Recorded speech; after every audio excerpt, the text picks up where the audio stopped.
আজকের উদ্দেশ্য শরীয়তপুর জেলায় প্রায় ৩০০ বছরের পুরনো রুদ্রকর মঠটি পরিদর্শন করার জন্য।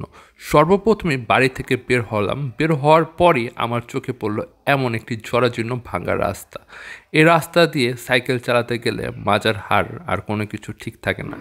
তারপরও যেহেতু আমি শরীয়তপুরের ছেলে, শরীয়তপুর জেলার যতগুলো দর্শনীয় স্থান আছে সেগুলো অবশ্যই দর্শন করতে চাই। আল্লাহ বাঁচিয়ে রাখলে এই স্থানগুলো আমি দর্শন করব, সেই উদ্দেশ্যে আজকে বের হয়েছি।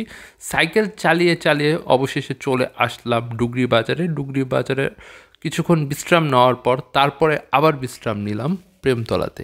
এখানে এসে দেখতে পারলাম যে এখানে রাস্তার কন্ডিশনটা অনেকটাই ভালো রয়েছে আমাদের জাজিরা থেকে। মূলত আমাদের জাজিরা রাস্তার অবস্থা খুবই খারাপ।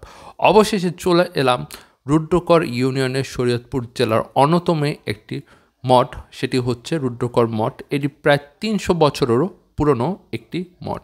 এখানে আশেপাশে পরিবেশ দেখে মনে হলো একটি ভূতরের পরিবেশ।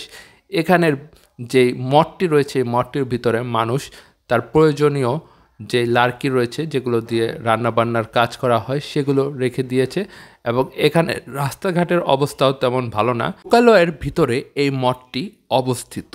এখানে দুই পাশে পুকুর রয়েছে, এখানে পুকুরে মানুষ গোসল করে থাকে। আমি এই মঠটির ভিতরে গিয়ে দেখব যে এই মঠটির ভিতরে কি রয়েছে এবং এই সুউচ্চ মঠটি কিভাবে তৈরি করা হয়েছে। একটু ভয় লাগছিল, ভয় শুধু এটার জন্য যে ভিতরে সাপ থাকতে পারে, যেহেতু অনেক পুরানো একটি মঠ। তারপরেও সাহস করে এটার ভিতরে ঢুকে দেখব এটার ভিতরে কি রয়েছে। শরীয়তপুর জেলার রুদ্রকর মঠ স্থানীয়ভাবে বাউবাড়ি মঠ নামে পরিচিত। রুদ্রকর ইউনিয়নে অবস্থিত একটি ঐতিহাসিক হিন্দু মন্দির। এটি মূলত একটি শ্মশান মন্দির। ধারণা করা হয় এটি নবাব আলীবর্দী খানের আমলে আনুমানিক ১৩০৫-১৩১৫ বঙ্গাব্দ বা ১৮০০ সালের আশেপাশে তৎকালীন জমিদার বাবু গুরুচরণ চক্রবর্তী মা রাসমণি দেবীর সমাধিকে অমর করার জন্য নির্মাণ করেন। এই মঠ ১৮৯৮ সালে পুনর্নির্মাণ করা হয়। মঠটির বড় মন্দির প্রায় ২০ মিটার, প্রায় ১৫০ ফুট উঁচু, এবং চার কোণে ৪টি ছোট মন্দির রয়েছে। মঠের গায়ে ৪টি দেবীর মূর্তির অলঙ্কার রয়েছে।